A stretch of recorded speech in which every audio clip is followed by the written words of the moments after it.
అందరికీ హౌస్ కొనాలని ఒక డ్రీమ్ ఉంటది. హౌస్ కొనాలంటే ఎంత సాలరీ రావాలో నేనిప్పుడు చెప్తాను చూడండి. 50,00,000 హౌస్ కోసం 3, 20, 30, 20 రూల్ గురించి మాట్లాడుకుందాం.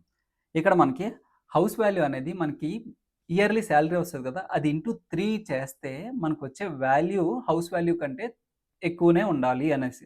20 వచ్చి 20% ఆఫ్ ద డౌన్ పేమెంట్ అనేది మనం చేసుకోవాలనమాట. అంటే 50,00,000లో 20% అంటే 10,00,000 అనేది పేమెంట్ చేసుకోవాలి.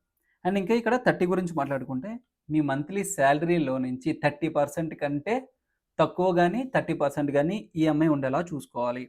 అండ్ ఇంకా మనకి ఈ 20 అనేది 20 ఇయర్స్ లోపు లోన్ అనేది క్లియర్ చేసుకుంటే చాలా మంచిది. అండ్ ఇంకా మనం ఈ సాలరీ అనేది ఎలా కనుక్కోవాలి అంటే మనకి ఈ 3x ఏదైతే 3 times of your yearly salary అన్నామో అది హౌస్ వాల్యూ కంటే ఎక్కువనే ఉండాలనుకున్నాం. సో, అలాగే నేను ఫైండ్ ఔట్ చేస్తే అప్పుడు ఎక్స్ నాకు 16.1 లాక్ కంటే ఎక్కువనే ఉండాలి అని చెప్పేసి తెలిసిందన్నమాట. సో, 16-17 లాక్స్ వస్తే మనం 50,00,000 హౌస్‌ని అఫోర్డబుల్ చేసుకోవచ్చు.